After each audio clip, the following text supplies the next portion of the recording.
Hey, it's Jason. I am here with my mom, Becky, and she is our landscape division leader.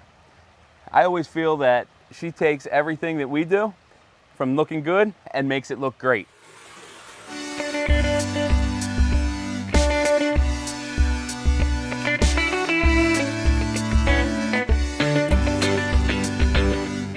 If somebody wanted to soften their property line, what would you recommend to them? How would you get started? Determine the sight line that bothers you, where you think you want an interruption, and feature something there, and then use that as your starting point and work from there. I always start with the trees before I go to the shrubs, to the perennials, to the annuals. So I got my hands on a few unique items, like this wisteria is really a vine in a tree form. It's staked because it's still a little wobbly and I have to manage it from getting too top heavy. It is a repeat bloomer, which I really like. And then I'm a sucker for maples and magnolias. I've got a couple of those back here. The Shiraz maple changes throughout the season. It's got a variegated leaf, kind of an unusual form. And let's face it, I'm a gardener, I like to change things, so this isn't permanent. It kind of evolves over time. There's plants in here with summer, fall, and winter interest as well. A privacy border is very similar to softening the property line on the side, but maybe you want a little bit more privacy. Sometimes it's in a neighborhood where you don't want to see your neighbor. In my case, there's no neighbor behind me. It's open ground, but there's an ugly page wire fence and an unmanicured lawn behind it.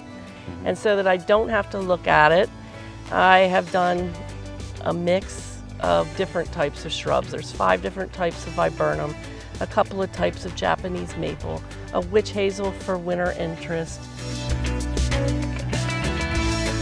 It's just an eclectic mix of plants that looks more like a natural garden, but it is acting as a privacy screen. I like to add the layers, but I also want to make it accessible and interactive. In this case, I put a couple of gravel paths through to accomplish drainage issues where the bed was washing out. The gravel path helped with that. It helps get in there with a wheelbarrow to do maintenance and so forth. And the kids love to run through there. You can create privacy just by putting up a row of evergreens, but... Not me. What did that mean, not you? Because that's just a linear way to solve a problem. Not very interesting. The only time I would ever think about doing that is if I only had about a 3-foot width between townhouses or something. If you've got room to mix up the lines of the plants and the colors and the textures, why not? You know, I always use that line, why settle for ordinary if you can have extraordinary?